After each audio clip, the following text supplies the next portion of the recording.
नमस्कार दोस्तों।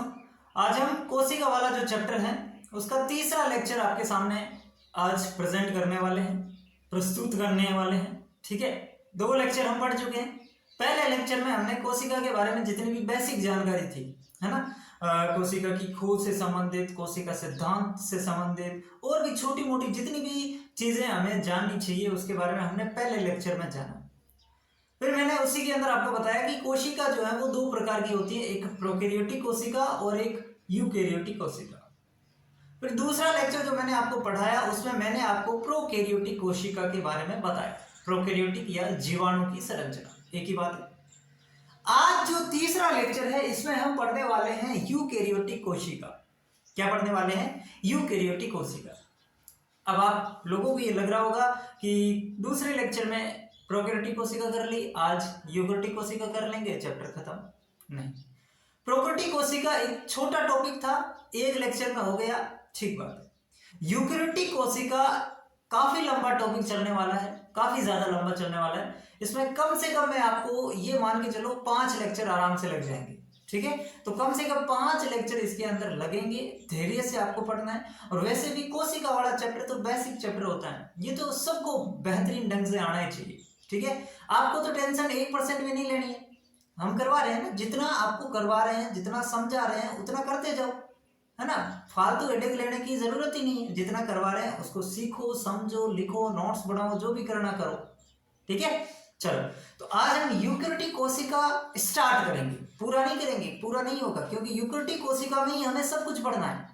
कोशिका भित्ति क्या होती है, झिल्ली क्या होती है, उसके अंदर केंद्र में क्रोमोसोम क्या होता है, माइटोकॉन्ड्रिया क्या होता है, क्लोरोप्लास्ट क्या होता है, राइबोसोम, तारका, जितने भी कोशिकांग है, यानी कि प्रोकैरियोटिक कोशिका में तो कोई कोशिकांग थे ही नहीं, तो उसके बारे में ज्यादा क्या पढ़े भाई। ये केंद्र का बीच में जो था उसको पढ़ लिया, और झिल्ली के अंदर मीजोसोम वगैरह, क्रोमेटोफोर, जो 2-3 संरचना उसके बारे में पढ़ लिया, उतना ही काम खत्म। यूकैरियोटिक कोशिका तो एक जटिल प्रकार की कोशिका है। ये तो आपको ही पता है कि यूकैरियोटिक कोशिका में सारे कोशिकांग पाए जाते हैं, तो इसको तो बढ़िया ढंग से पढ़ना पड़ेगा, सारे कोशिकांग एक एक करके पढ़ने पड़ेंगे।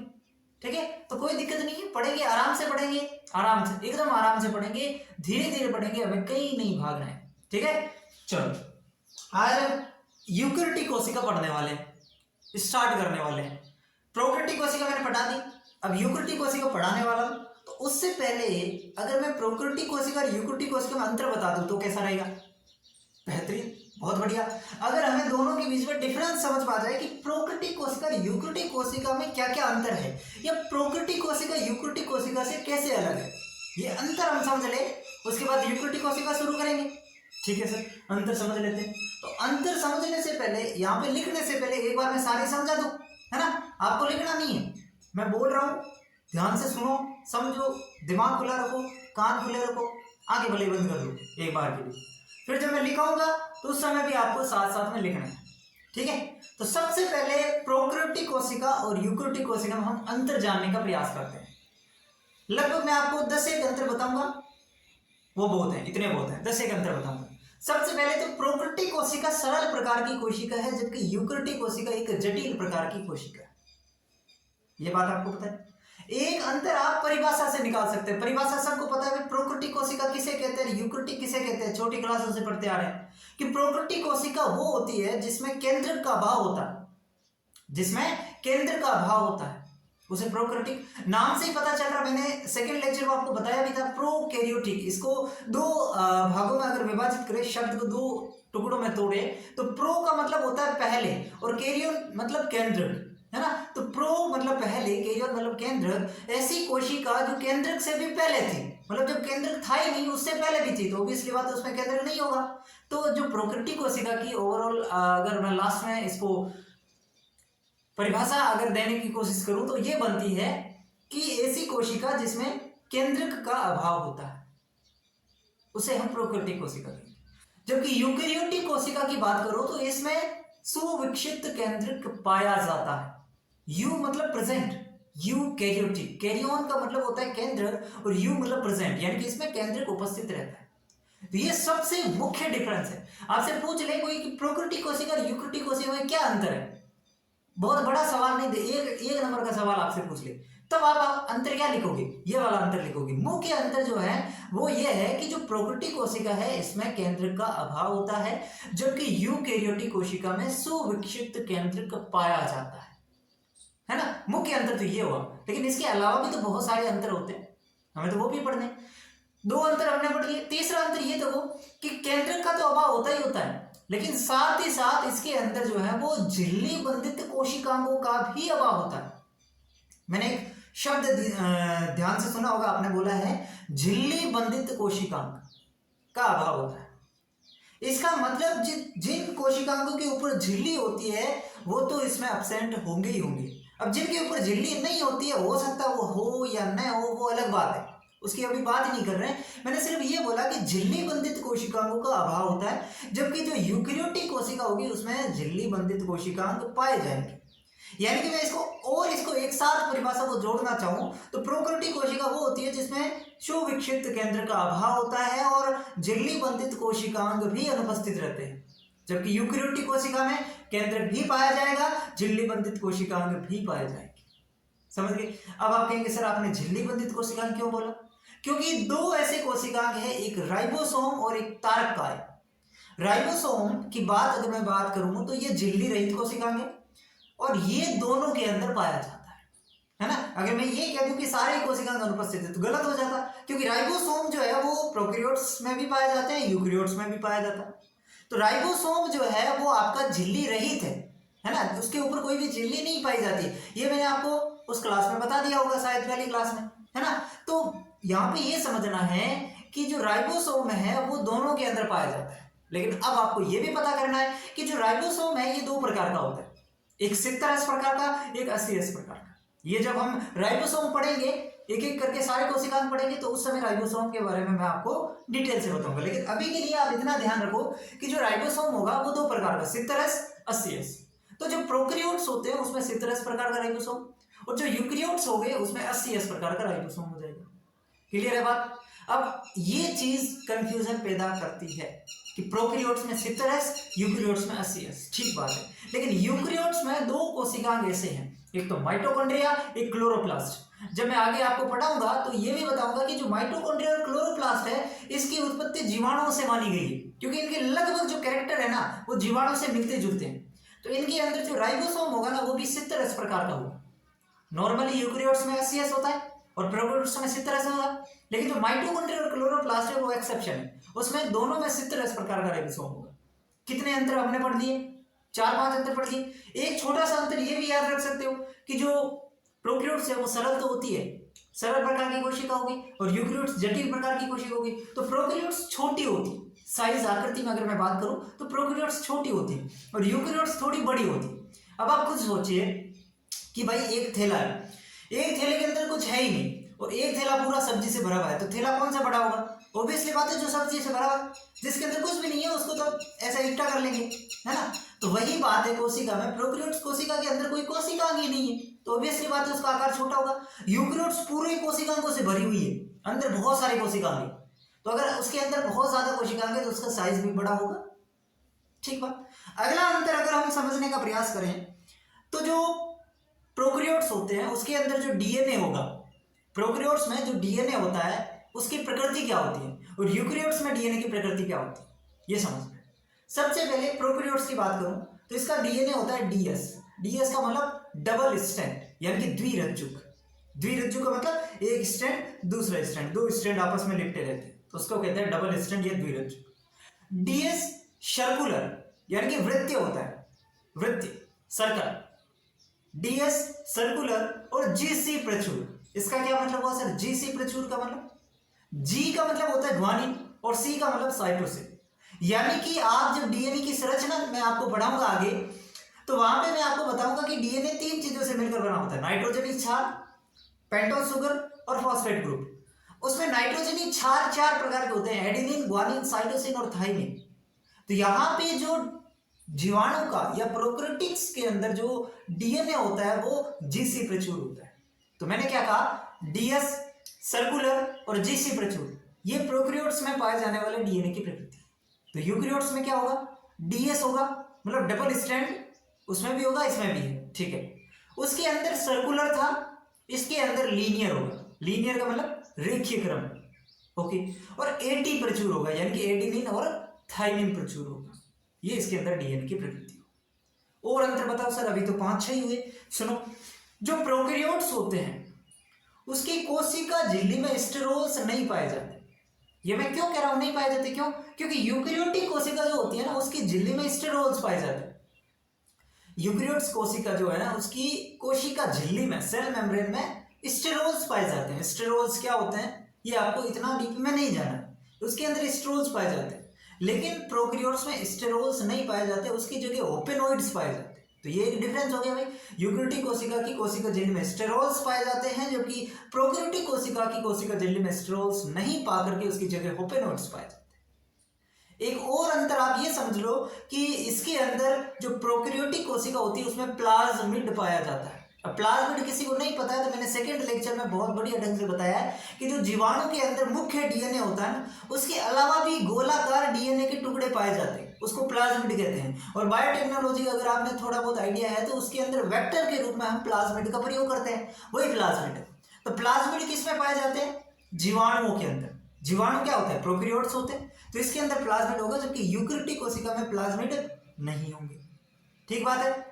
तो ये कुछ मुख्य मुख्य अंतर मैंने आपको बता दिए और अब हम इसको लिखने का प्रयास करेंगे, एक बार और समझ लेंगे अगर आपको नहीं समझ में आया। ये अंतर समझना बहुत जरूरी है, ठीक है, अंतर समझना बहुत जरूरी है ताकि हमें एक बेसिक डिफरेंस इसके अंदर पता चल पाए, है ना। चलो तो अब मैं यहाँ पे लिखता जाऊंगा और साथ साथ और समझाता जाऊंगा। तुम्हें भी लिखते जाना है, साथ साथ याद करते जाना है। मुझे पता है तुम क्लास के बाद कुछ भी नहीं याद करोगे, इसलिए मैं ज्यादा से ज्यादा कोशिश करूंगा कि तुम्हें क्लास के अंदर ही सारी चीजें दिमाग में सेट करवाऊं, ताकि तुम थोड़ा बहुत भी कभी कभार पढ़ो ना तो दिमाग में रह जाए चीजें, ठीक है। तो अब अंतर लिखेंगे। इधर मैं लिखता हूं प्रोकैरियोट्स, इधर मैं लिख देता हूं प्रोकैरियोटिक कोशिका, और इधर मैं लिख देता हूं यूकेरियोटिक कोशिका।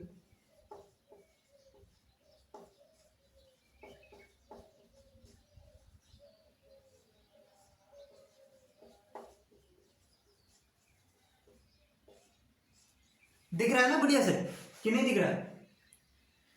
ठीक है, दिख रहा होगा। सबसे पहला और मुख्य अंतर हम लिखेंगे। सबसे पहला और मुख्य अंतर जो होता है वो ये होता है कि इसमें केंद्र का अभाव होता है। ये मैंने आपको पहले भी बताया, इसमें केंद्र का अभाव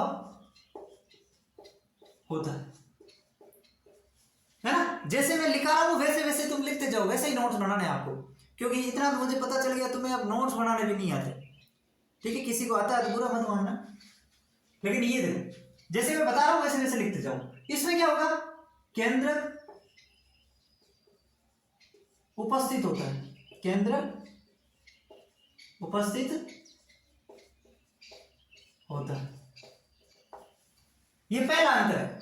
और मुख्य अंतर है कि जो प्रोकैरियोटिक कोशिका होगी उसमें केंद्रक नहीं होगा और यूकेरियोटिक कोशिका में केंद्रक होगा। ये पहला अंतर। दूसरा अंतर क्या होगा? इसमें झिल्ली बंधित कोशिकाओं का भी अभाव होता है। झिल्ली बंधित कोशिकाओं का भी अभाव होता है।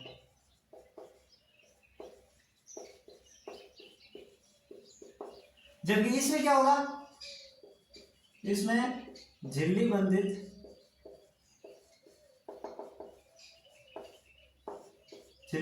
कोशिकाएं पाए जाते हैं।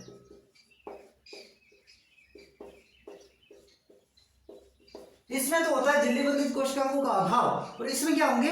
उपस्थित रहेंगे। ठीक बात। तीसरा अंतर, अब यहां पे इसके साथ या साथ अंतर लिखो राइबोसोम वाला, ताकि आपको दिमाग में रहे कि झिल्ली बंधित लिखा हुआ है यहाँ पे, जबकि राइबोसोम झिल्ली रहित है, ठीक है। तो यहाँ पे जो है 70S प्रकार का राइबोसोम उपस्थित होता है, 70S राइबोसोम प्रेजेंट है ना। और यहाँ पे क्या होगा? 80S राइबोसोम उपस्थित होगा, 80S राइबोसोम होगा। लेकिन ध्यान में रखना, एक तो माइटोकॉन्ड्रिया, माइटोकॉन्ड्रिया, और एक आपका क्लोरोप्लास्ट। इन दोनों के अंदर जो राइबोसोम होगा वो कौन सा होगा? 70S वाला होगा। इन दोनों के अंदर कौन सा होगा? 70S वाला होगा। तो इस चीज का भी साथ साथ में ध्यान रखना है, ठीक है। ये तुम साथ में कर दो, अलग अलग करना पड़ेगा। 3 अंतर क्लियर रखनी है, तीनों अंतर बहुत बढ़िया अंतर है और क्लियर होने चाहिए भाई, है ना।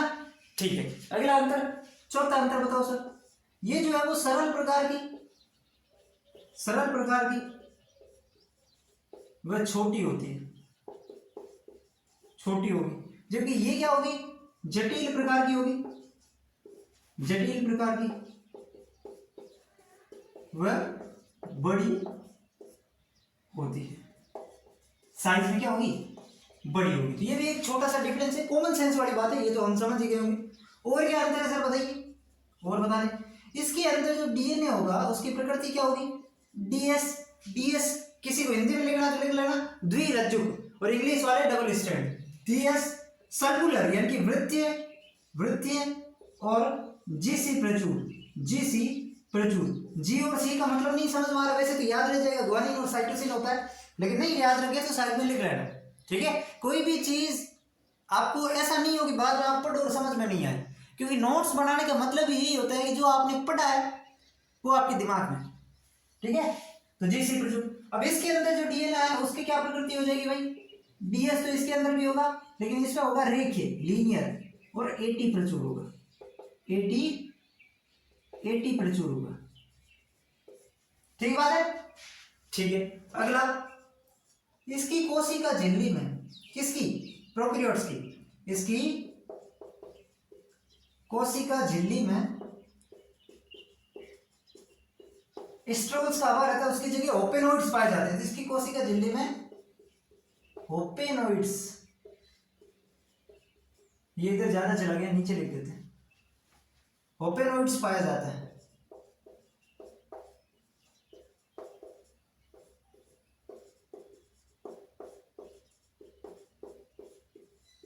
जबकि इसकी कोशिका झिल्ली में क्या होगा? इसकी कोशिका झिल्ली में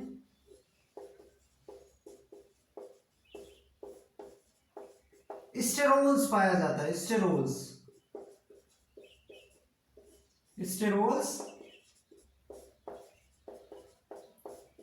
पाया जाता है, ठीक है। अगला अंतर, जो प्रोकैरियोटिक कोशिका होती है उसके अंदर क्या होगा? प्लाज्मिड अभी बताया, प्लाज्मिड प्रेजेंट, जबकि इसमें क्या होगा? प्लाज्मिड एब्सेंट, प्लाज्मिड नहीं पाया जाएगा इसमें, है ना। इसका मतलब समझते हो? एब्सेंट, इसका मतलब प्रेजेंट, ठीक है। ये मुख्य अंतर मैंने आपको बता दिए, और भी कुछ बताऊं क्या? हो गए, ठीक है। और बताऊं तो जो प्रोकैरियोटिक कोशिका होती है ये होता है एकल आवरण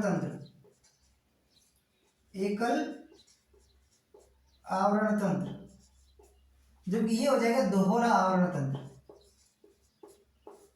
डबल इन्वलप्ड सिस्टम, दोहरा आवरण तंत्र। कितने हो गए? 8 हो गए। एक और लिख लो नमा, जो प्रोकैरियोटिक कोशिका होती है उसके अंदर गैस रिक्तिका पाई जाती है, गैस रिक्तिका, इसी को कूट रिक्तिका भी कहते हैं, कूट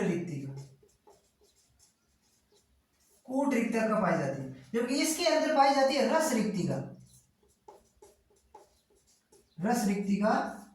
पाई जाती है। समझ गए बात को? नमा पॉइंट समझ गए? नमा पॉइंट ये कह रहा है कि जो प्रोकैरियोटिक कोशिका होगी यानी कि जो जीवाणु होते हैं उसके अंदर कूट रिक्तिका पाई जाती है, स्यूडो वैक्यूल, या इसको गैस रिक्तिका भी कहते हैं। जबकि जो यूकैरियोटिक कोशिका होती है ना उसके अंदर रस रिक्तिका पाई जाती है। रस रिक्तिका सारी यूकैरियोटिक कोशिका में नहीं मिलेगी, जैसे कि यूकैरियोटिक कोशिका को भी अब दो अलग अलग भागों में बांटेंगे, एक पादप कोशिका, एक जंतु कोशिका।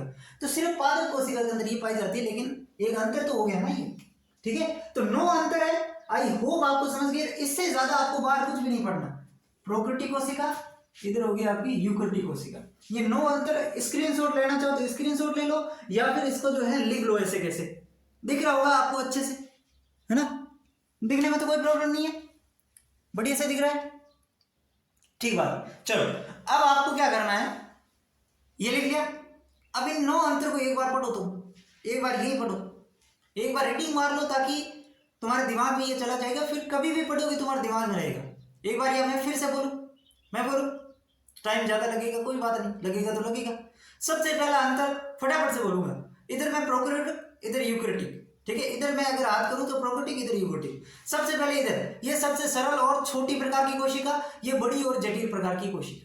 सबसे सरल प्रकार की कोशिका और छोटी कोशिका क्यों होती है, क्योंकि इसमें केंद्र का अभाव, कोशिकांगों का अभाव, जबकि इसमें केंद्र और कोशिकांग प्रेजेंट रहते हैं। इसमें सित्रस राइबोसोम, इसमें एसियस राइबोसोम, लेकिन माइटोकॉन्ड्रिया और क्लोरोप्लास्ट में सित्रस हो जाएंगे। इसके अंदर प्लाज्मिड पाया जाता है, इसमें नहीं पाया जाता। ये एकल आवरण तंत्र, ये दो आवरण तंत्र। इसके अंदर जो है वो आपकी गैस रिक्तिका या कूट रिक्तिका पाई जाती है, जबकि इसमें रस रिक्तिका पाई जाती है। इसके अंदर जो डीएनए होगा डीएस सर्कुलर जीसी प्रचुर, इसमें डीएनए डीएस लीनियर 80 प्रचुर। इसके अंदर जो है आपकी कोशिका झिल्ली में ओपेनोड्स पाए जाएंगे, जबकि इसके अंदर कोशिका झिल्ली में स्ट्रोल्स पाए जाएंगे। बस खत्म बात। चलो फटाफट लिखो इसको, फिर हम आगे बढ़े, बहुत ज्यादा टाइम ले लिया बच्चों, मिटाओ मैं इसको 1 2 3 1 2 3 1 2 3। चलो अब हमने अंतर इसके अंदर बढ़िया से समझ लिया, तो अब हमें ज्यादा प्रॉब्लम आएगी नहीं, ठीक है।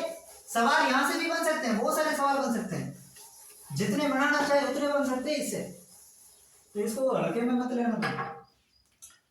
तुम तो ये बताओ समझ में आया कि नहीं आया। अब देखो प्रोकैरियोटिक और यूकैरियोटिक में हमने अंतर जान लिया, अब प्रोकैरियोटिक का काम खत्म, प्रोकैरियोटिक को साइड में कर दो, क्योंकि सेकंड लेक्चर में हमने प्रोकैरियोटिक पढ़ लिया, उसके बाद इसके अंदर जो अंतर पढ़ना था वो भी पढ़ लिए। अब क्या करेंगे, अब हम यूकैरियोटिक कोशिका के बारे में पढ़ेंगे। तो यूकैरियोट्स कौन होते हैं, हम जैसे कि जंतु में आते हैं, तो जितने भी जंतु हैं, जितने भी पादप हैं, जितने भी कवक हैं, सारे के सारे यूकैरियोट्स, सारे के सारे क्या है, यूकैरियोट्स हैं। तो हमें जो है वो मुख्यतः पादप और जंतु कोशिका के बारे में पढ़ना। तो पादप कोशिका और जंतु कोशिका आप 9th क्लास 10th क्लास में भी पढ़ते आ रहे हैं, तो उसके अंदर एक अंतर हम छोटा सा जान लें। हमें पीछे कुछ भी छोड़ना नहीं है कि भाई तुमने ये पढ़ रखा है, तुम्हें ये तो आता ही होगा, वो मैं लेके चलता ही नहीं। मैं हर एक चीज जो एग्जाम में पूछी जाएगी वो बताऊंगा। तो पहले हम यूकैरियोटिक कोशिका के अंदर जाने से पहले हम पादप कोशिका और जंतु कोशिका में अंतर पढ़ लें, तो हमारा ये फंडा भी क्लियर है ना। तो ये हम पहले पढ़ लेते हैं। इधर मैं लिखता हूं पादप कोशिका,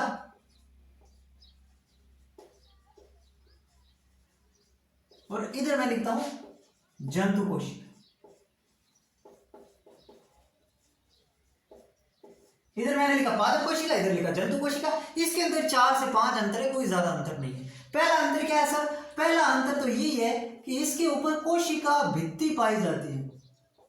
इसके ऊपर क्या होती है, कोशिका भित्ति पाई जाती है, जबकि इसके ऊपर कोशिका भित्ति का अभाव होता है। कोशिका भित्ति का अभाव, बात क्लियर है। जब मैंने कोशिका आपको बताया था, तो उसमें मैंने कहा कि मुख्यतः इसके 4 भाग होते हैं। एक तो सबसे बाहर कोशिका भित्ति, उसके अंदर वाली जो लेयर है कोशिका झिल्ली, अंदर जो द्रव्य भरा रहता है, लिक्विड भरा रहता है, वो कोशिका द्रव्य, और उसके अंदर जो गोल सी पड़ी जो रहती है चीज, उसको केंद्र। ये 4 चीज होती है। मैंने कहा जो कोशिका भित्ति है ना, ये कोशिका भित्ति सारी कोशिका पर नहीं मिलती। ये क्यों कहा था, इसलिए कहा था क्योंकि कोशिका भित्ति केवल और केवल पादप कोशिका पे मिलेगी, जंतु कोशिका पे कोशिका भित्ति नहीं मिलती, है ना।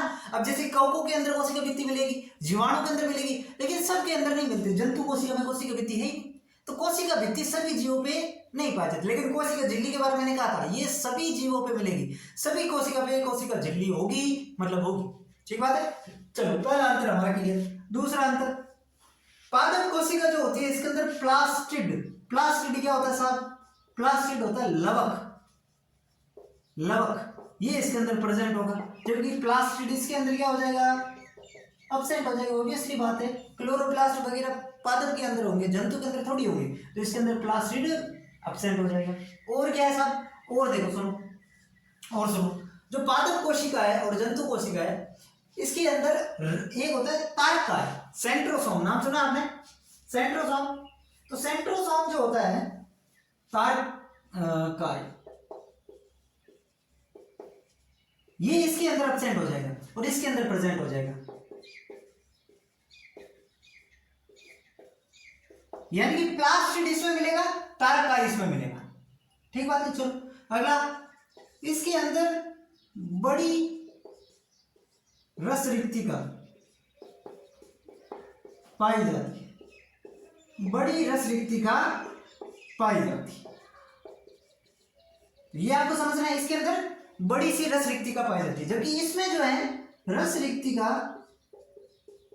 या तो छोटी सी होगी, बिल्कुल छोटी सी, छोटी, या फिर अनुपस्थित, या फिर अनुपस्थित, दोनों में से एक होगा।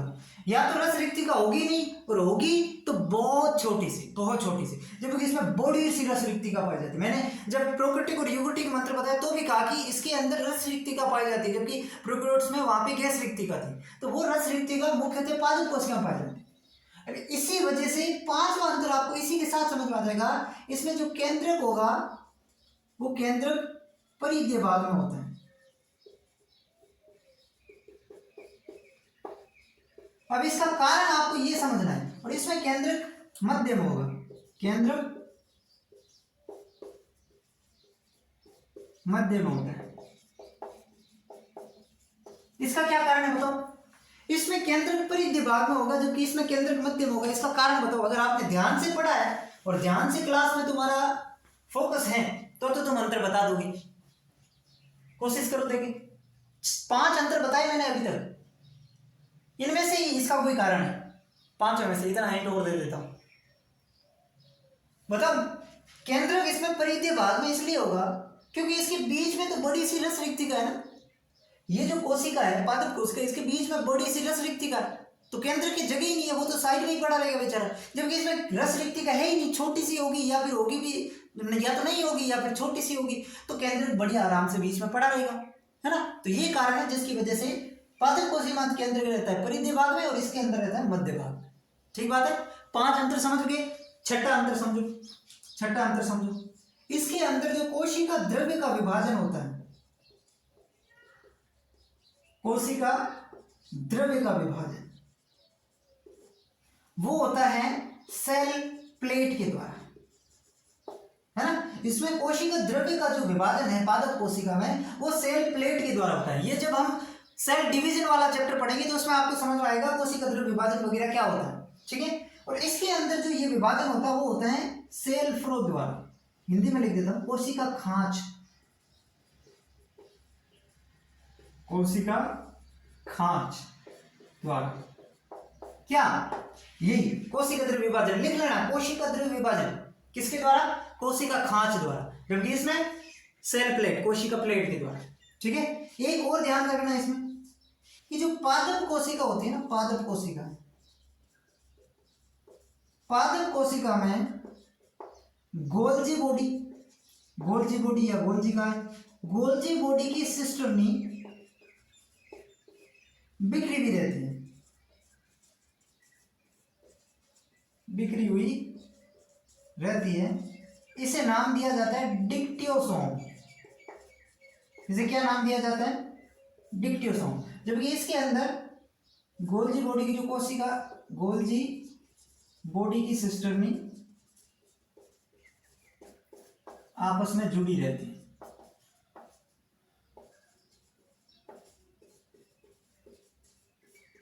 तो यहाँ पे टाइम लग रहा है, तो लगेगा भाई मैं सारी चीजें लिखा रहा हूं, आपको तो कुछ करना ही नहीं है, आपको तो 1% भी इधर उधर नहीं होना, है ना। तो इसलिए टाइम लगेगा, लेकिन जितना मैं यहाँ पे लिखवा रहा हूं उतना आप लिखते जाओ, बस इतना काम करो।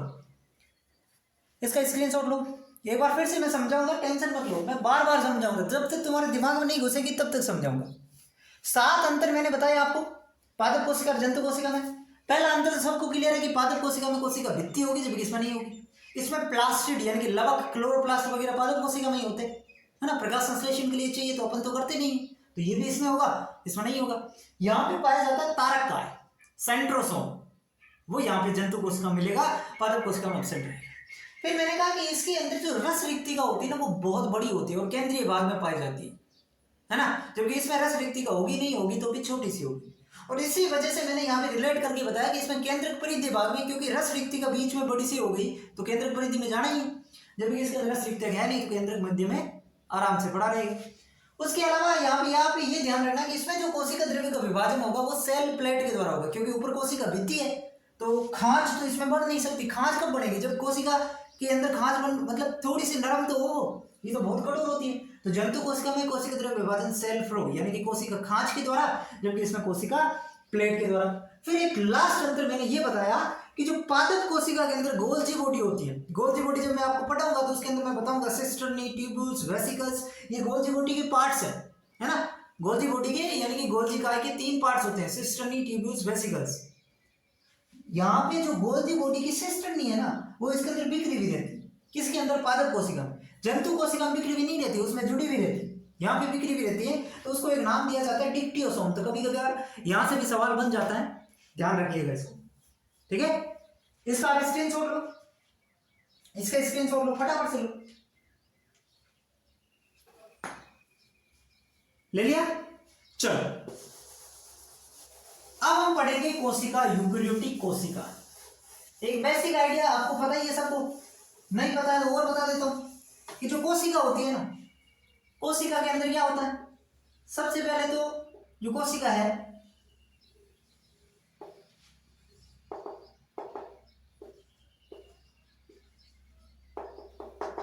सबसे बाहर जो होती है इसको कहते हैं कोशिका भित्ति।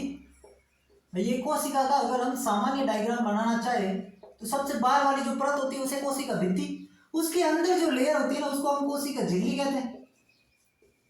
उसे क्या कहते हैं? कोशिका झिल्ली। इसके अंदर ये जो चीज है बीच में गोलाकार जो संरचना है उसको हम क्या नाम देते हैं? केंद्र यानी कि nucleus, cell wall, cell membrane, nucleus. और ये जो लिक्विड इसके अंदर भरा हुआ रहता है उसको हम क्या कहते हैं? कोशिका द्रव्य, साइटोप्लाज्म। 4 मुख्य भाग होते हैं। इसके अलावा यहाँ पे ये छोटी छोटी ये संरचना पड़ी रहती है, ये वाली जो है ये क्या होते हैं? कोशिकांग। यही तो होती है कोशिका, और क्या होती है बताओ?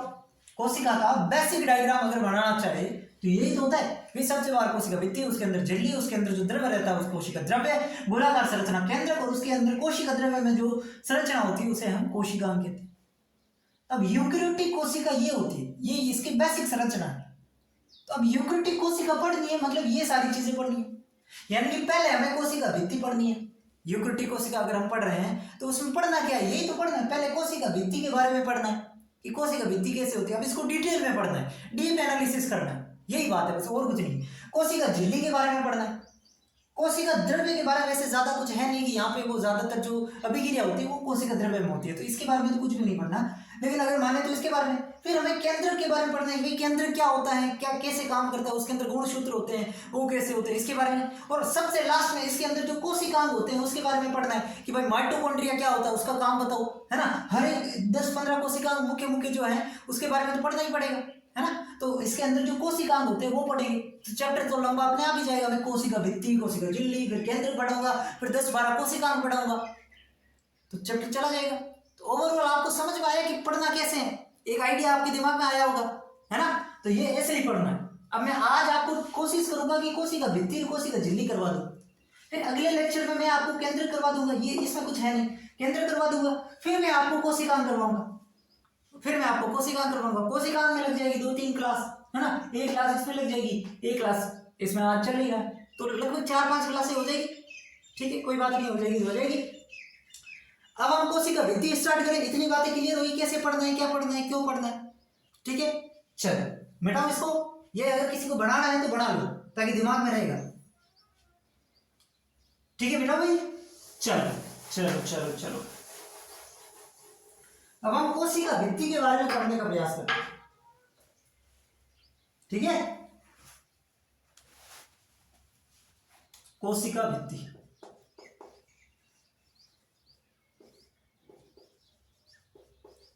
इंग्लिश में बात करूं तो सेल वॉल इसे कहेंगे, सेल वॉल, कोशिका भित्ति। ये तो आपको पता है कि कोशिका भित्ति जंतु कोशिका में तो होती नहीं है, यहां पे लिख देता हूं। पादप कोशिका, पहले तो कोशिका भित्ति क्या होती है, पहले तो कोशिका भित्ति क्या होती है इसके बारे में। सबसे बाह्य परत है, बताओ, इसमें मुझे बताने की जरूरत है ही, सबसे बाह्य परत मोटी होगी, कठोर है ना, कैसी होगी, हार्ड होगी, और मृत होती है, मृत परत है। ये चीज जनरल नॉलेज के लिए ध्यान में रखना कि सबसे बाहर होगी मोटी, कठोर, मृत, ये होती है कोशिका भित्ति। अब सुनो, पादप कोशिका जो होती है ना, पादप कोशिका, उसमें कोशिका भित्ति किसकी बनी होगी? पादप कोशिका में कोशिका भित्ति किससे बनी होगी? सेल्यूलोज से बनी होती। पादप कोशिका में जो सेल वॉल है वो किसकी बनी होगी? सेल्यूलोज की। किसकी बनी होगी? सेल्यूलोज की। कवकों के अंदर, कवकों में कोशिका भित्ति किसकी बनी होगी बताओ? कवकों में कोशिका भित्ति किसकी बनी होगी? काइटिन की। और जंतु के अंदर, जंतु में कोशिका भित्ति किसकी बनी होगी? होती नहीं, एब्सेंट, अनुपस्थित है, अनुपस्थित लिखो।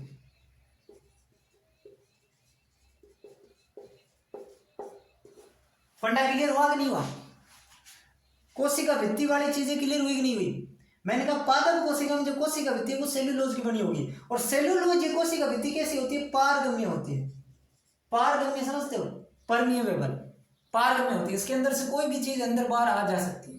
तो ये भी चीज ध्यान रखना है कि जो पादप कोशिका भित्ति होती है ना वो पारगम्य होती है। ये सेल्यूलोज से जो भी कोशिका भित्ति बनेगी वो पारगम्य होती है, उसके अंदर से कोई भी चीज अंदर बाहर आ जा सकती है। चलो ठीक है, पादप कोशिका में कोशिका भित्ति सेल्यूलोज की, ये सबको ही पता है, सबको ही पता है। जंतु कोशिका में कोशिका भित्ति होती नहीं है, और कवकों में कोशिका भित्ति काइटिन की बनी होगी। और जंतु जीवाणु के अंदर हमने पहले ही पढ़ लिया कि उसके अंदर जो कोशिका भित्ति होती है वो पेप्टिडोग्लाइकन की बनी होती है। ठीक बात है? कोशिका भित्ति क्लियर? अभी नहीं, अभी तो हमने इसके बारे में बेसिक जानकारी ली। अब कोशिका भित्ति बनी कैसे होती है वो भी तो समझना है। इतनी चीजें क्लियर हुई, इतनी चीजें क्लियर हुई। अब कोशिका भित्ति के अंदर भी परतें होती है। कोशिका, इसमें 3 परतें होती हैं। कितनी? 3 परतें होती हैं। कोशिका भित्ति मोटी होती है ना, उसके अंदर भी अलग अलग परतें हैं। कैसे? देखो, सबसे पहले इसके अंदर होती है मध्य पटलिका। मध्य पटलिका, इंग्लिश में बात करो तो मिडिल लेमिना। दूसरी इसमें होती है प्राथमिक कोशिका भित्ति, यानी कि प्राइमरी सेल वॉल, प्राथमिक कोशिका भित्ति। और तीसरा इसमें होता है द्वितीयक कोशिका भित्ति। तीसरी क्या होती है? द्वितीयक कोशिका भित्ति। समझ गए मेरी बात को? हम कोशिका भित्ति को फिर से 3 भागों में डिवाइड करेंगे। एक तो मिडिल लेमिना, एक प्राथमिक कोशिका भित्ति, एक द्वितीयक कोशिका भित्ति। ये 3 पार्ट कोशिका भित्ति के। अब एक एक करके हम इसके बारे में पढ़ेंगे। डरना नहीं है, छोटी छोटी बातें बहुत आसानी से समझ में आ जाएगी। इतना आप स्क्रीनशॉट लो, पहले इतनी चीज स्क्रीनशॉट ले लो। फिर हम मध्य पटलिका पढ़ेंगे, फिर प्राथमिक और फिर द्वितीयक। ठीक है, चलो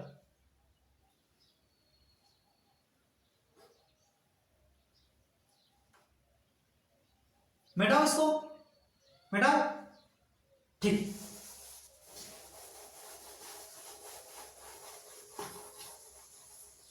अब हम मध्य पटलिका के बारे में पढ़ते हैं। मध्य पटलिका कैसे लिखते हैं इसको? जैसे लिखते चलो, मध्य पटलिका। मध्य पटलिका क्या होती है? सबसे पहली बात मध्य पटलिका ये समझो कि मध्य पटलिका हर एक कोशिका पे नहीं होगी। क्या मतलब सर? अभी तो आपने कहा कि कोशिका भित्ति में 3 परतें होंगी, तो हर एक कोशिका में कैसे नहीं होगी? मतलब ये समझो कि मध्य पटलिका जो होती है ना वो 2 कोशिका के बीच एक होती है। मान लो ये समझो कि ये इधर एक कोशिका और ये इधर एक कोशिका, तो इन दोनों के बीच में एक मध्य पटलिका होगी, है ना। 2 कोशिका एक मध्य पटलिका को साझा करेगी, यानी कि हर 2 के बीच में एक मध्य पटलिका। समझ गए मेरी बात को? तो यही मैं कहना चाह रहा हूं कि जो मध्य पटलिका होती है, मध्य पटलिका जो होती है ये 2 पड़ोसी लिखेंगे। ऐसे तो नहीं है कि एक वहां पड़ी और एक वहां पड़ी, उन दोनों के बीच में एक नहीं, जो पास पास में है ना। ये 2 पड़ोसी पादप कोशिका, ये ध्यान रखना, मैं पादप कोशिका की बात कर रहा हूँ, है ना। जंतु कोशिका में तो होती नहीं है वैसे भी कोशिका भित्ति, तो ये पादप कोशिका भित्ति है, लिख भी देता हूँ, पादप कोशिका भित्ति। तो ये दो पड़ोसी पादप कोशिका के बीच उभयनिष्ठ होती है।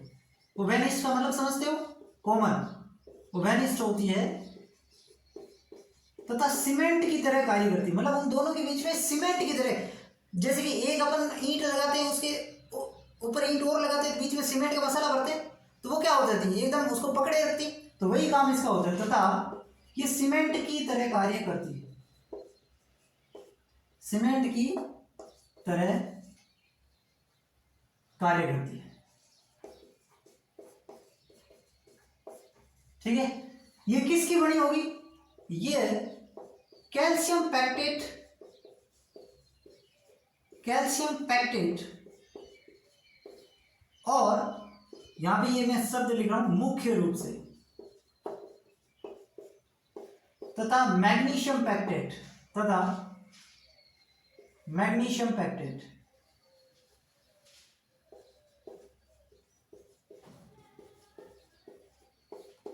मैग्नीशियम पैक्टेट की बनी होती है।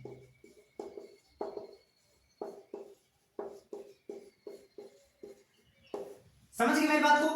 पहले मैंने ये बताया कि दो पड़ोसी पादप कोशिका के बीच में उभयनिष्ठ होती है, उनके बीच में सीमेंट की तरह कार्य करेगी।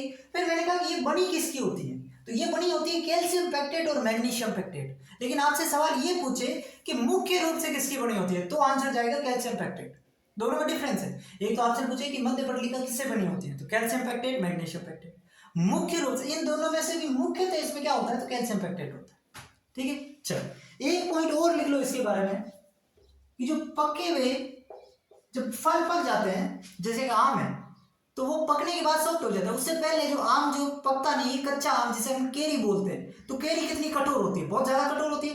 लेकिन जैसे वो पीला पड़ जाता है, हरे से उसका रंग पीला हो जाता है, मतलब वो पक जाता है, तो वो बिल्कुल सॉफ्ट हो जाता है। ऐसे हो जाता है, क्यों हो जाता है, क्योंकि इसके बीच में उन जो आम के अंदर जो कोशिका है और उसके बीच में जो मध्य पटलिका है वो घुल जाएगी, है ना। तो यही थी सीमेंट की तरह कठोर, यही घुल गई तो सॉफ्ट तो होना ही। ठीक है, तो पके हुए फल सॉफ्ट, कोमल हो जाते हैं, सॉफ्ट हो जाते हैं, क्योंकि मध्य पटलिका घुल जाती है। मध्य पटलिका क्या होती है, घुल जाती है। ठीक है, मध्य पटलिका क्लियर। इतनी चीजें मध्य पटलिका के बारे में ध्यान रखनी है, 1 2 3, 3 बातें हैं। ठीक है, चलो अब हम पढ़ते हैं प्राथमिक कोशिका भित्ति। प्राथमिक कोशिका भित्ति क्या होती है भाई, सबसे पहले तो ये जीवित होती है। प्राथमिक कोशिका भित्ति के बारे में ये याद रखना, पतली, लचीली, वृद्धि करती है, वृद्धि करने वाली और जीवित होती है। ये इसकी विशेषता है। आपसे पूछ रहे प्राथमिक कोशिका भित्ति की विशेषता क्या है, पतली होगी, लचीली होगी, वृद्धि करती है ना, इसके अंदर वृद्धि होती है और जीवित मानी जाती है। कोई भी चीज अगर वृद्धि कर रही है इसका मतलब जीवित है। ठीक है, बड़ी किससे होती है, ये सेल्यूलोज, सेल्यूलोज, हेमिसेल्यूलोज, हेमी सेल्यूलोज व पैक्टिन, पैक्टिन की बनी होती है, वह पैक्टिन की बनी होती है। समझ गए मेरी बात को। जो प्राथमिक कोशिका भित्ति होगी ना, ये किसकी बनी होगी, सेल्यूलोज, हेमिसेल्यूलोज और पैक्टिन की बनी होगी। दो बातें याद रखनी है, पहली बात पतली, लचीली, वृद्धि करने लायक और जीवित, और किससे बनी होगी, सेल्यूलोज, हेमिसेल्यूलोज और पैक्टिन की बनी होगी। और क्या याद रखना है, और ये याद रखना है कि जो विभुजोतक कोशिका होती है,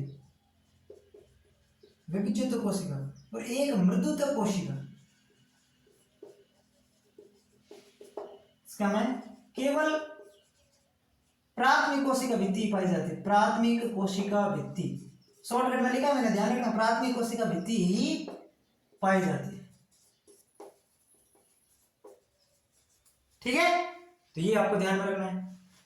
अब आप कहेंगे सर ये विभेद्योतक और मर्दोतक कोशिका क्या होती है, तो ये सारी चीजें मैं आज थोड़ी बताऊंगा, ये जब आएगी विभेद्योतक और मर्दोतक कोशिका, जब हम प्लांट एनाटॉमी पढ़ेंगे उस समय ये आएगी, उस समय बिल्कुल अच्छे से क्लियर करेंगे इसको भी, ठीक है।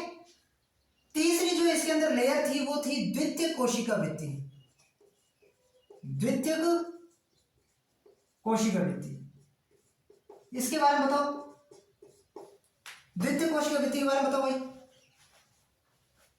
ये मृत होती है, ये मृत होगी और प्राथमिक भित्ति के अंदर की तरफ बढ़ेगी, ये मृत होती है। ये किसकी बनी होती है, ये भी सेल्यूलोज, हेमी सेल्यूलोज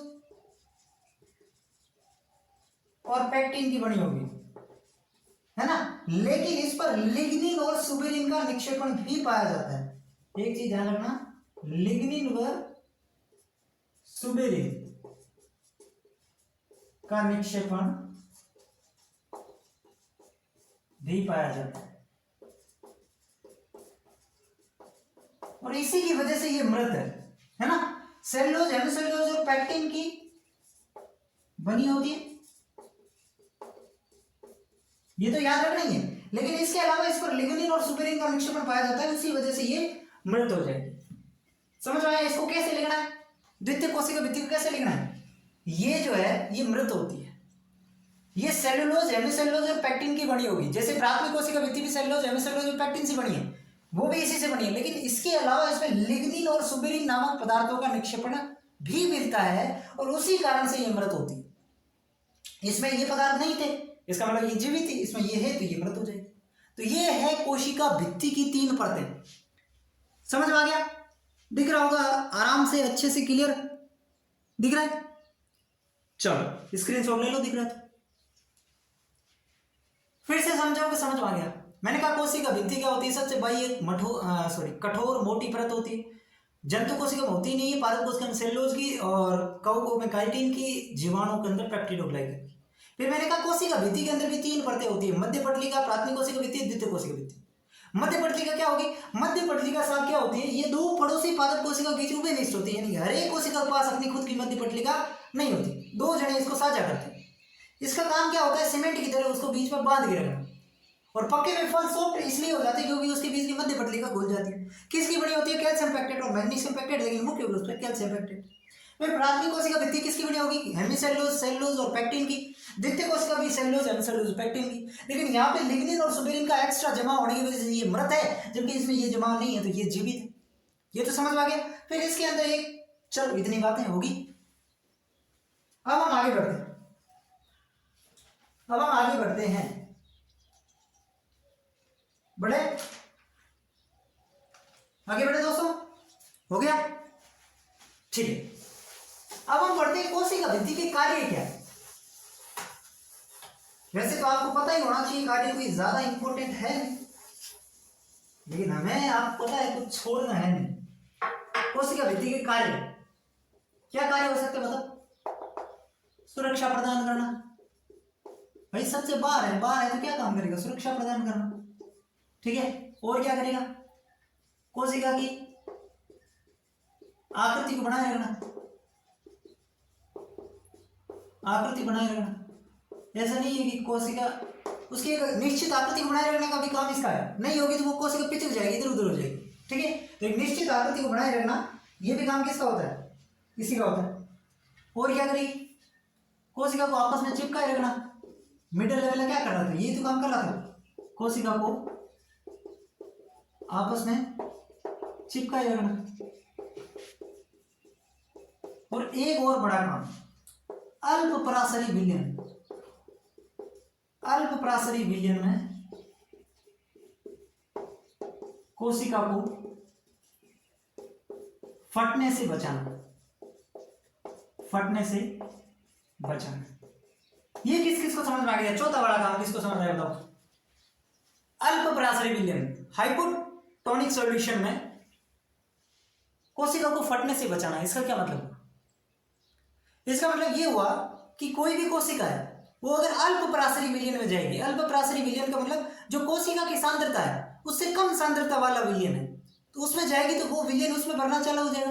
भाई कोई भी चीज कहाँ जाती है, उच्च सांद्रता से निम्न सांद्रता की तरफ गति होती है। होती है कि नहीं होती है? होती है, और भी दूसरी बात है। तो यहाँ पे जब अल्प पराशरी विलयन में किसी कोशिका को रखेंगे यानी कि उसकी सांद्रता इससे कम है, तो जल इसके अंदर भरना स्टार्ट हो जाएगा कोशिका में, और जब जल इसके अंदर बहुत ज्यादा भर जाएगा तो कोशिका तो फट जाएगी ना, कोशिका फट जाएगी। तो फिर अगर उसके बाहर कोशिका भित्ति होगी, बढ़िया कवरिंग होगी, तो फटेगी नहीं।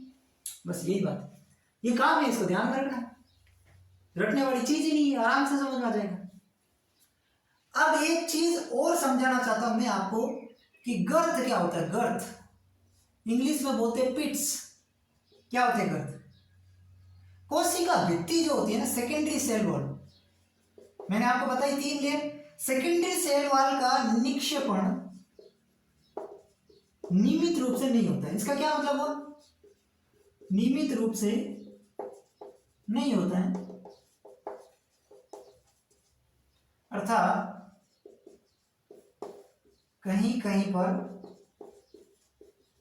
इसका अभाव होता है, उसे गर्त कहते हैं। और इससे क्या होगा? 2 कोशिका के बीच पदार्थों का आदान प्रदान होता है। 2 कोशिकाओं के बीच पदार्थों का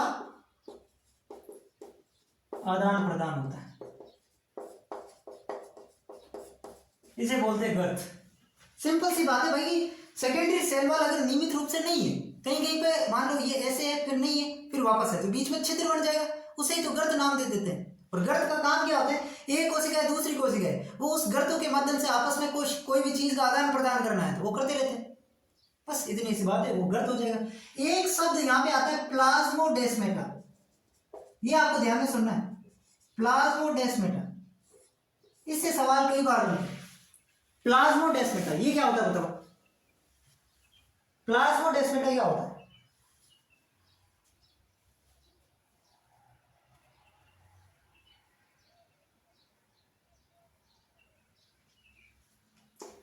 ये गर्त के अंदर होता है, गर्त के अंदर बनता है, ये गर्त के अंदर बनता है, ठीक है। ये गर्त के अंदर बनेगा, और गर्त के अंदर बनेगा तो गर्त का क्या काम होता है? एक कोशिका से दूसरी कोशिका के बीच पदार्थों का आदान प्रदान करना, तो इसका भी सेम काम होगा। मतलब ये गर्त के अंदर बनता है तथा 2 कोशिकाओं के कोशिका द्रव्य को आपस में जोड़ने का काम करता है, कोशिका द्रव्य को आपस में जोड़ता है, ठीक है।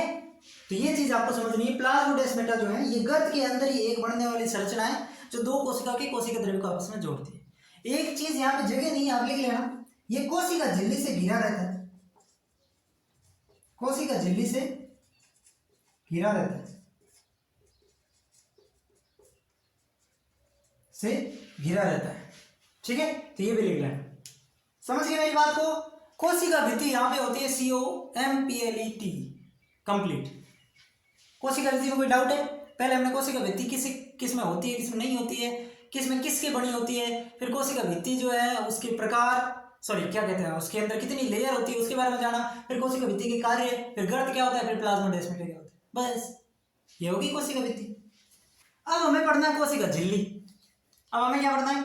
कोशिका झिल्ली पढ़नी है, ठीक है। तो कोशिका झिल्ली पढ़े, इसको मिटाओ, सॉरी मिटाओ क्या, मैं मिटाऊंगा इसको तो, लेकिन तुम स्क्रीन छोड़ लो, फिर हम कोशिका झिल्ली पढ़ते हैं। कोशिका झिल्ली 5 मिनट लगेंगे, ज्यादा टाइम नहीं लगेगा, बस 5 मिनट लगेंगे, बस 5 मिनट, 5 मिनट का काम है, उसके बाद कोशिका झिल्ली हो जाएगी। मिटाओ इसको, चलो 5 मिनट और देखो, ऐसे 5-5 मिनट बचाएंगे ना, तभी तो हम आगे जाएंगे लोगों से। 5-5, 10-10 मिनट ज्यादा करेंगे, एक्स्ट्रा करेंगे, मन नहीं कर रहा है तो भी करना है, तो भी करना है, ठीक है। चलो कोशिका झिल्ली क्या होती है बताओ? यह तो सबको ही पता है कि कोशिका भित्ति के अंदर होती है कोशिका झिल्ली, और कितनी भी संसार में जितनी भी कोशिका है उन सब के अंदर कोशिका झिल्ली तो होगी। कोशिका भित्ति के बारे में हमने देखा कि वो तो भाई हो भी सकती है, नहीं भी हो सकती है, लेकिन कोशिका झिल्ली तो होना है, उसमें तो कोई डाउट ही नहीं है। अब हम पढ़ने वाले क्या, कोशिका झिल्ली, यही पढ़ने वाला है। सभी कोशिका पर पाई जाती है, सभी कोशिका पर पाई जाती है। ये बात मैंने यहां पे क्यों लिखी, क्योंकि पाई जाती है तब लिखी है, बाकी इंडिया में नहीं लिखी है ना। कोशिका झिल्ली जो होती है ना, ये पतली और जीवित होती है। जैसे मैंने क्या कहा कि जो कोशिका भित्ति है वो मोटी, कठोर और मृत होती है, जबकि ये होगी पतली, जीवित, लचीली वगैरह सब कुछ लिख सकते हैं। ठीक है, ये चयनात्मक पारगम्य होती है, ये बहुत इंपॉर्टेंट है। ये कैसी होती है, चयनात्मक पारगम्य, चयनात्मक पारगम्य होती है, ये भी आपको ध्यान रखना है। चयनात्मक पारगम्य का मतलब, जैसे मैंने कहा कि जो कोशिका भित्ति है, सेल्यूलोज से निर्मित कोशिका भित्ति, वो पारगम्य होती है। पारगम्य मतलब कोई भी अंदर बाहर जा सकता है, लेकिन ये होती है चयनात्मक पारगम्य। इसका क्या मतलब हुआ, इसकी मतलब हुआ कि जो ये चाहेगी वही अंदर जा सकता है और वही बाहर आ सकता है। इसको कहते हैं चयनात्मक, चयन किए हुए पदार्थों को ये अंदर ले जाती है और चयन किए हुए पदार्थों को ही बाहर छोड़ती है। तो इसलिए ये क्या है, चयनात्मक पारगम्य। चलो ठीक है, ठीक है। अब कोशिका झिल्ली के बारे में जितना जानना था वो तो जान ही लिया। अब हमें पढ़ना है कोशिका झिल्ली की संरचना के, कोशिका झिल्ली की संरचना अगर हम देखें तो उससे संबंधित कुछ मॉडल है। देखो, कोशिका झिल्ली की संरचना से संबंधित, संरचना से संबंधित कुछ सिद्धांत या मॉडल, कुछ भी कह सकते हैं। कोशिका झिल्ली की संरचना से संबंधित कुछ सिद्धांत है। कौन कौन से? पहला जो सिद्धांत है उसको हम कहेंगे, या जो मॉडल है उसको हम कहेंगे सैंडविच मॉडल। सैंडविच मॉडल, कौन सा मॉडल है भाई? सैंडविच। सैंडविच खाया आपने? कैसा होता है? मैंने तो नहीं खाया। सैंडविच क्या होता है? एक ब्रेड नीचे, एक ब्रेड ऊपर, और उसके बीच में मसाला वगैरह जो भी सब्जी वगैरह भरनी हो बीच में भर देते हैं, इसको सैंडविच कहते हैं। तो इन्होंने कहा कि कोशिका झिल्ली भी कुछ ऐसी है ना। इसको PLLP मॉडल भी कहते हैं, PLLP मॉडल भी कहते हैं सैंडविच मॉडल को। क्यों? क्योंकि यहाँ पे द्विपरत प्रोटीन है, दो परत प्रोटीन की है, और उसके बीच में यहाँ पे लिपिड भरा रहता है ना। तो सैंडविच की तरह हुई कि नहीं हुई? ये मान लो ब्रेड, ये ब्रेड और उसके बीच में सब्जियां या मसाला, तो उसी प्रकार ये यहाँ पे ये P और उसके बीच में लिपिड भरा है। तो ये सैंडविच मॉडल ये कहता है कि इसमें द्वि प्रोटीन परत जो होती है, दो प्रोटीन की परतें होती है और उसके बीच में लिपिड भरा रहता है। ये संरचना बता रहा है। क्या बता रहा है? कोशिका झिल्ली की संरचना कैसी होती है, इसको समझाने का प्रयास करना है, आपको भी समझने का प्रयास करना है। ठीक है, चलो। तो सैंडविच मॉडल, इसे PLLP मॉडल भी कहते हैं। ध्यान इसमें इतना सा रखना है कि इसमें द्विपरत प्रोटीनों के बीच में लिपिड भरा रहता है। लिख देता हूं, इसमें द्विपरत प्रोटीनों के बीच लिपिड भरा रहता है। ठीक है, तो ये इसका सिद्धांत हो गया। फिर जो सिद्धांत आता है वो आता है इकाई कला सिद्धांत। ये क्या होता है भाई? इकाई कला सिद्धांत। सॉरी, ये सैंडविच मॉडल किसने दिया ये तो मैंने बताया नहीं। ये दिया डेनली और डेवसन ने।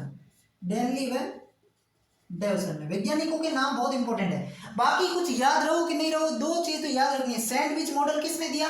डेनली और डेवसन ने। इतना तो याद रहेगा, कोशिका झिल्ली से संबंधित है भाई। तीन सिद्धांत मैं पढ़ाऊंगा आपको, एक तो सैंडविच, एक इकाई कला सिद्धांत और एक आगे और पढ़ाऊंगा। ये तीनों कोशिका झिल्ली से संबंधित है, उसकी संरचना को बताने से संबंधित है। सैंडविच मॉडल किसने दिया? डेनली और डेवसन ने। इसे PLLP मॉडल भी कहते हैं। ठीक बात है। चलो अगला क्या है? इकाई कला सिद्धांत क्या कहते हैं? ये किसने दिया? ये दिया रॉबर्टसन ने। ये किसने दिया? रॉबर्टसन ने। इन्होंने क्या कहा कि कोशिका झिल्ली जो है वो एक इकाई कला की तरह होती है। कोशिका झिल्ली इकाई कला की तरह होती है।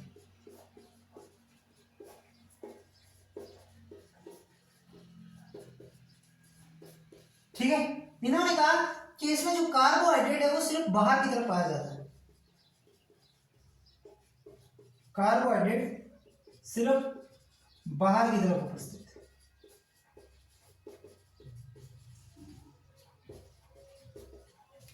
ठीक है, तो ये इकाई कला सिद्धांत किसने दिया?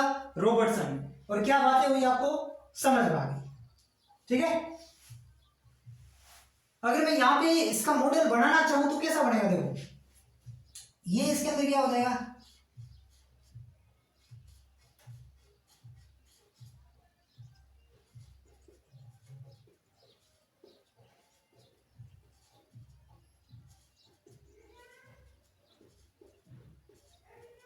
ये इसके अंदर हो जाएगा। तो ये इसके अंदर क्या हो जाएगी? प्रोटीन की परतें, और बीच में ये लिपिड हो गया, है ना।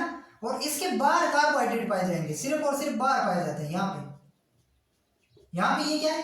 कार्बोहाइड्रेट। तो इससे आप समझ सकते हैं कि सिर्फ और सिर्फ बाहर की तरफ कार्बोहाइड्रेट है, और ये लिपिड भी प्रोटीन की परतें, और उसके बीच में लिपिड है। समझ गए? ये इकाई कला सिद्धांत हो गया, ये इकाई कला सिद्धांत हो गया। अब एक चीज मैं यहाँ पे आपको बताना चाहूंगा, एक चीज यहाँ पे इन दोनों मॉडल की एक कमी है, दोनों सिद्धांतों की एक कमी है। वो क्या है? इसका स्क्रीनशॉट लो आप, यहां पे लिख दो, यहां पे लिख दो। ये दोनों सिद्धांत ये नहीं बता पाए कि झिल्ली द्वारा, चलो, ये दोनों सिद्धांत ये नहीं बता पाए कि झिल्ली द्वारा परिवहन कैसे होता है।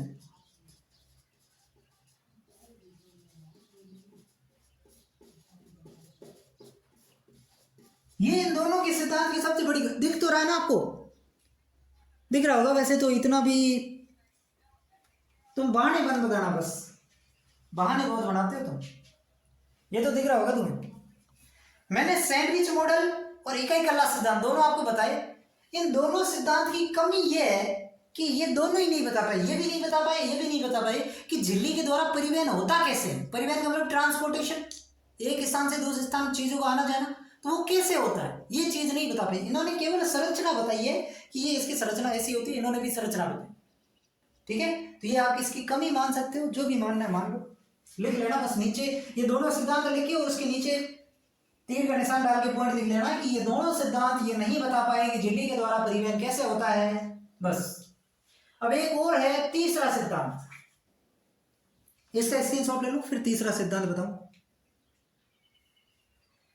तीसरा सिद्धांत है, मिटाओ इसको, चलो सारे मिटाऊंगा मैं।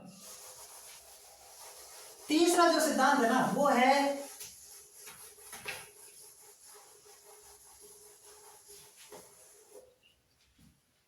तरल मोजेक मॉडल।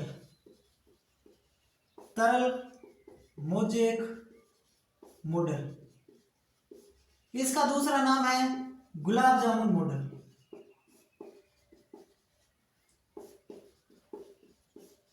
तो कोशिका झिल्ली की संरचना संबंधित तीन सिद्धांत हमने पढ़े। सबसे पहला सैंडविच मॉडल जिसको पीएलएलपी मॉडल कहेंगे, फिर इकाई कला सिद्धांत, और फिर हमने पढ़ा तरल मोजेक मॉडल जिसको गुलाब जामुन मॉडल कहेंगे।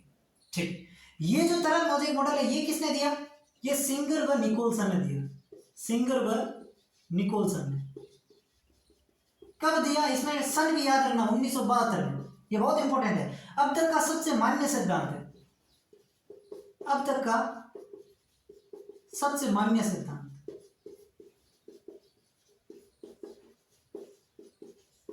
है ना, अब तक का सबसे मान्य सिद्धांत है।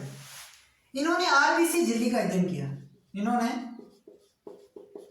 संरचना हेतु आरबीसी की झिल्ली का अध्ययन किया,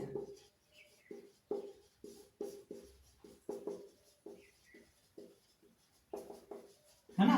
कोशिका झिल्ली की संरचना को देखने के लिए इन्होंने आरबीसी की जो झिल्ली है उसका अध्ययन किया। क्यों किया? क्योंकि इसमें कोशिकांग नहीं होते, आरबीसी में केंद्रक वगैरह नहीं होते, तो ये थोड़ी सरलता होगी, आसानी होगी इनको, इसलिए किया होगा। ठीक है, ये सिद्धांत क्या कहता है? ये सिद्धांत क्या कहता है? कि प्रोटीन के बने हिम सेल, प्रोटीन के बने हिम सेल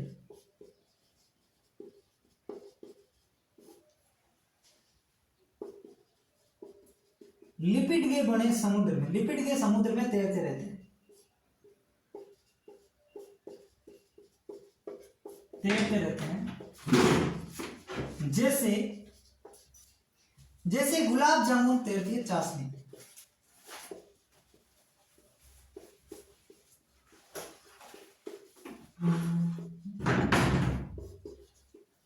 इनका सिद्धांत जो वो क्या बात कहता है कि भाई इसमें जो प्रोटीन के बने हिम सेल है, हिम का मतलब बर्फ के टुकड़े होते हैं, वो लिपिड के बने समुद्र में, मतलब लिपिड का तो मान लो समुद्र है और प्रोटीन के उसके अंदर बर्फ के टुकड़े है, वो तैर रहे हैं। जैसे गुलाब जामुन होता है तो चाशनी होती है उसके अंदर, चाशनी के अंदर गुलाब जामुन है, तो गुलाब जामुन को तो आप मान लो प्रोटीन के टुकड़े और जो चाशनी है उसको मान लो लिपिड।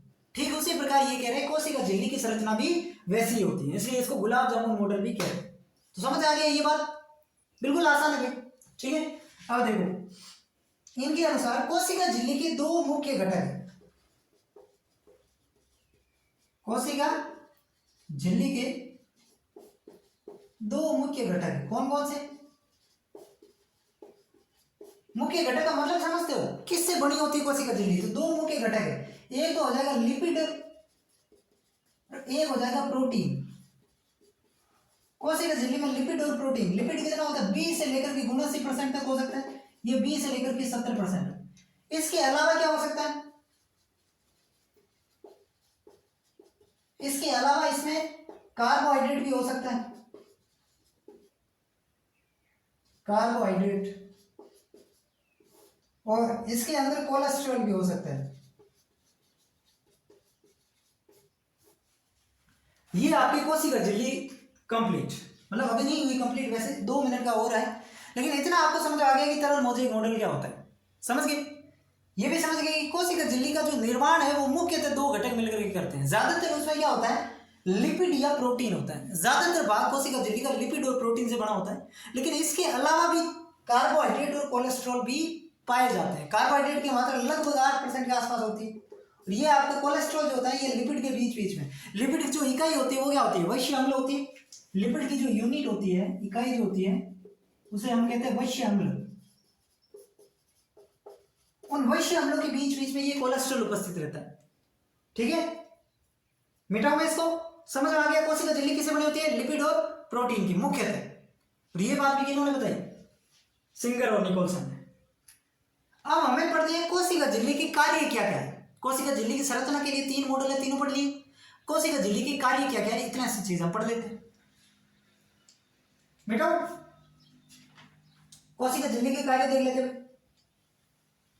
चलो,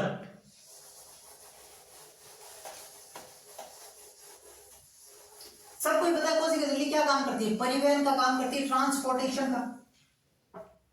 ठीक है, तो कोशिका झिल्ली के कार्य हम देखने वाले हैं। सबसे पहला इसका कार्य होता है परिवहन का। परिवहन को कहते हैं ट्रांसपोर्टेशन, ये इसका काम हो जाएगा परिवहन। अब परिवहन या ट्रांसपोर्टेशन दो प्रकार का हो जाएगा, एक होता है सक्रिय परिवहन, एक होता है सक्रिय परिवहन, एक होता है इसमें निष्क्रिय परिवहन। अब ये हम और अच्छे से पढ़ेंगे जब हम पार्कों में परिवहन वाला चैप्टर पढ़ेंगे, उस टाइम पढ़ेंगे, लेकिन थोड़ी सी जानकारी यहाँ पे भी ले लेते हैं, लगे याद है ना। तो सक्रिय परिवहन क्या होता है, इसमें जो ऊर्जा है, ऊर्जा जो है वो उच्च सांद्रता से निम्न सांद्रता की तरफ होगा। इसमें परिवहन किस तरफ होगा, उच्च सांद्रता से निम्न सांद्रता की तरफ। जब इसमें क्या होगा, निष्क्रिय, सॉरी उल्टा लिख दिया, उधर निष्क्रिय है इधर सक्रिय है, तो ये उधर होगा। सक्रिय परिवहन में क्या होगा, निम्न सांद्रता से उच्च सांद्रता की तरफ, ये ऐसे परिवहन होता है। जब इसमें निष्क्रिय है तो ये होता है उच्च सांद्रता से निम्न सांद्रता की तरफ। ये तुम्हें पता है कि नहीं यार भाई, अगर आपको देखो एग्जाम्पल से समझो, मान लो टांके में से ऊपर जो टंकी है उसमें पानी चढ़ाना है आपको, है ना, जो होद होता है उसमें से टंकी में पानी चढ़ाना है, तो उसमें मोटर चाहिए आपको।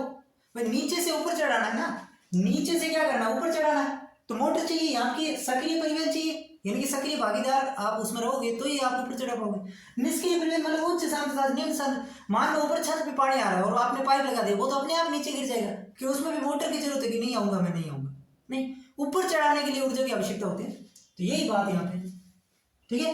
तो ये जो होता है इसमें एटीपी की आवश्यकता होती है, एटीपी की आवश्यकता, मोटर चाहिए ना ऊपर चढ़ाने के लिए, तो जबकि इसमें नहीं होती है। लिख लेना इसमें, ऐसे मत क्रॉस लगा लेना, इतने आलसी मत बनाओ।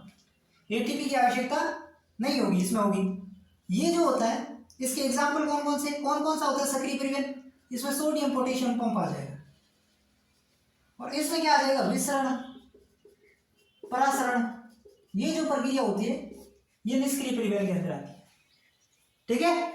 दूसरा इसके अंदर होता है पुंज परिवहन, एक हो गया परिवहन, एक होता है पुंज परिवहन।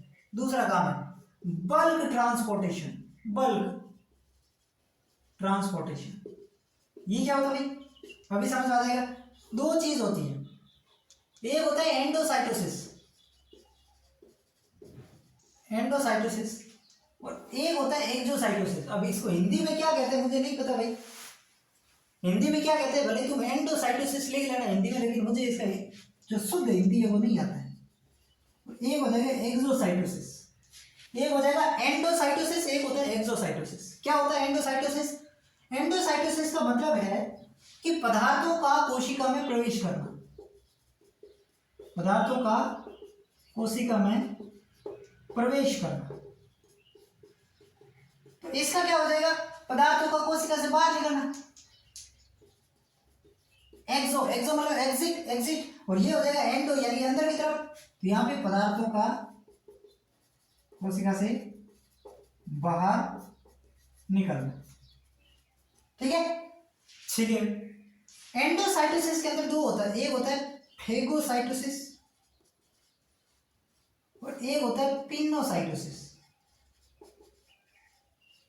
फेगोसाइटोसिस का मतलब ठोस पदार्थ का प्रवेश करना, और इसका मतलब होता है तरल पदार्थ का प्रवेश करना। यानी कि ये कहूं तो सेल ईटिंग प्रोसेस, सेल जो खाना खाती है वो, और ये हो जाएगा cell drinking process, cell drinking process. और पदार्थों का कोशिका से बाहर निकलना क्या होता है, उल्टी वगैरह होती है, वॉमिटिंग, वॉमिटिंग वगैरह इसका एग्जाम्पल होता है। अब ये बात आपको समझ आएगी नहीं, एक और काम हो जाएगा इसका, कोशिका विभाजन में सहायता करता है। कोशिका झिल्ली जो है ये कोशिका विभाजन में भी सहायक होती है। अब सुनो, भागना नहीं, अभी मैं आपको समझाऊंगा, मुझे पता है ये चीज आपको समझ में नहीं आई। सुनो ध्यान से, मैंने कहा कोशिका झिल्ली के हम कार्य पढ़ते हैं। क्या कार्य होते हैं कोशिका झिल्ली के, तीन कार्य होते हैं, एक तो परिवहन, एक पुंज परिवहन और एक कोशिका विभाजन में सहायता करना। कोशिका विभाजन में सहायता करना इसमें तो कोई डाउट ही नहीं है। फिर आएगा परिवहन वाला। परिवहन क्या होता है भाई, दो प्रकार का होता है, एक सक्रिय परिवहन, एक निष्क्रिय परिवहन। सक्रिय परिवहन क्या होता है, सक्रिय परिवहन ऊपर से नीचे कोई चीज चढ़ाना, सॉरी नीचे से ऊपर कोई चीज है तो उसमें सक्रिय परिवहन यानी कि एटीपी की आवश्यकता हमें होगी। उसके एग्जाम्पल के लिए सोडियम पोटेशियम पंप। और एक होता है निष्क्रिय परिवहन, जो विसरण परासरण वगैरह निष्क्रिय होती है, उसमें कोई भी ऊर्जा नहीं चाहिए, निष्क्रिय नाम से पता चल रहा है। अब ये होता है पुंज परिवहन। पुंज परिवहन क्या होता है, कोशिका जो होती है ना, कोशिका उसमें से कोई पदार्थ अंदर जा रहा है या कोई पदार्थ बाहर जा रहा है, उसको पुंज परिवहन कहेंगे, ठीक है। तो इसके दो प्रकार होते हैं, एंडोसाइटोसिस मतलब पदार्थों का कोशिका में प्रवेश करना, एंडो मतलब अंदर की तरफ, और एक्सो मतलब बाहर यानी पदार्थों का कोशिका से बाहर निकलना, यही हो गया। अब पदार्थ कोशिका से बाहर कैसे निकलेगा, सेल वॉमिटिंग के द्वारा। जब आप उल्टी करते हैं तो हमारे शरीर से पदार्थ बाहर आते हैं तो वॉमिटिंग वगैरह बाहर आ जाएंगी। अंदर कैसे प्रवेश करेंगे, तो इसमें भी दो प्रकार है। अगर ठोस पदार्थ अंदर जा रहे हैं तो उसको कहेंगे फेगोसाइटोसिस, और ठोस पदार्थ मतलब सेल ईटिंग प्रोसेस। और अगर तरल पदार्थ अंदर प्रवेश कर रहे हैं मतलब कि सेल ड्रिंकिंग प्रोसेस, ठीक है, इसको पिनोसाइटोसिस कहते हैं। तो ये इसका बल्क ट्रांसपोर्टेशन के अंदर हो जाएगा, और ये है कोशिका झिल्ली के कार्य, ठीक है, समझ गए होंगे। आज हमने कोशिका भित्ति, कोशिका झिल्ली, प्रोकटिक और युगटिक कोशिका मंत्र, पादप कोशिका और जंतु कोशिका मंत्र, ये मुख्य मुख्य चार बिंदु हमने कवर किए हैं, ठीक है। अब अगली क्लास में हम केंद्रक पढ़ेंगे। कौन सा, केंद्रक, जिसमें गुणसूत्र वगैरह सारी चीजें हम पढ़ने की कोशिश करेंगे, तो वो क्लास आप मिस मत करना।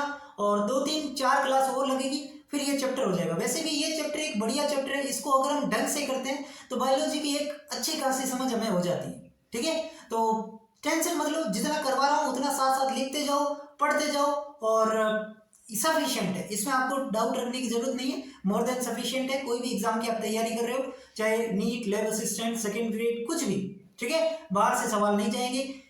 विश्वास करके पढ़िए, काम आएगा। और बाकी अब मैं क्या ही बोलूँ, पसंद आया है तो शेयर ज़्यादा से ज़्यादा करें, हर एक विद्यार्थी कम से कम 1-2 लोगों के पास शेयर करें ताकि हर एक व्यक्ति के पास पहुंच जाए। ठीक है, बाकी अगर पसंद आया तो सब्सक्राइब कर सकते हैं, कोई जोर जबरदस्ती वाला काम है ही नहीं। लाइक करो, शेयर करो, सब्सक्राइब करो, इतना सा कहना चाहता हूँ, इतना ही आपसे चाहता हूँ। बाकी कोई इसकी प्राइस है नहीं, पूरा कोर्स आपको फ्री में करवाऊंगा। ठीक है, धन्यवाद, मिलते हैं अगले वीडियो।